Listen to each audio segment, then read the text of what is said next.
Hello നമസ്കാരം. പണി എന്ന ചിത്രത്തിൻ്റെ ഏറ്റവും പ്രധാനപ്പെട്ട OTT അപ്ഡേഷനാണ് ഇന്നൊരു വീഡിയോ ഭാഗത്തെ.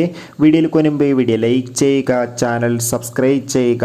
നവംബർ മാസം ധാരാളം ചിത്രങ്ങൾ OTT റിലീസ് ചെയ്യുന്നുണ്ട്. ചാനൽ ഭാഗം പരിശോധിച്ചാൽ നിങ്ങൾക്ക് ആ വീഡിയോയ്ക്ക് കാണാൻ വേണ്ടി സാധിക്കുന്നതായിരിക്കും. ജോജോ, സാഗർ, ജുനൈസ് എന്നൊക്കെ പ്രധാന കഥാപാത്രങ്ങളായ ചിത്രമായിരുന്നു പണി. ചിത്രത്തിന് ഇപ്പോഴും നല്ല മികച്ച പോസിറ്റീവ് റെസ്പോൺസാണ് ലഭ്യമായിക്കൊണ്ടിരിക്കുന്നത്.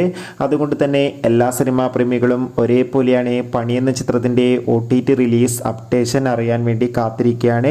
ഫൈനലി ചിത്രത്തിൻ്റെ ഏറ്റവും പ്രധാനപ്പെട്ട അപ്ഡേഷൻ പുറത്തുവന്നിരിക്കുകയാണ്. പണി എന്ന ചിത്രത്തിൻ്റെ സാറ്റലൈറ്റ് അവകാശങ്ങൾ ഏഷ്യാനെറ്റും OTT അവകാശങ്ങൾ ഡിസ്നി പ്ലസ് ഹോട്ട്സ്റ്റാർ എന്ന OTT പ്ലാറ്റ്ഫോം സ്വന്തമാക്കിയെന്നും ചിത്രം ക്രിസ്മസ് സ്പെഷ്യലായി ഡിസ്നി പ്ലസ് ഹോട്ട്സ്റ്റാറിലൂടെ OTT റിലീസ് ചെയ്യുമെന്നാണ് റിപ്പോർട്ടുകൾ സൂചിപ്പിക്കുന്നത്. കാത്തിരിക്കാൻ നമുക്ക് പണി എന്ന ചിത്രത്തിൻ്റെ കൂടുതൽ അപ്ഡേഷൻ അറിയാൻ വേണ്ടി. ചിത്രം കണ്ടവരുടെ അഭിപ്രായം കമൻറ്റ് ചെയ്യുക. ബൈ.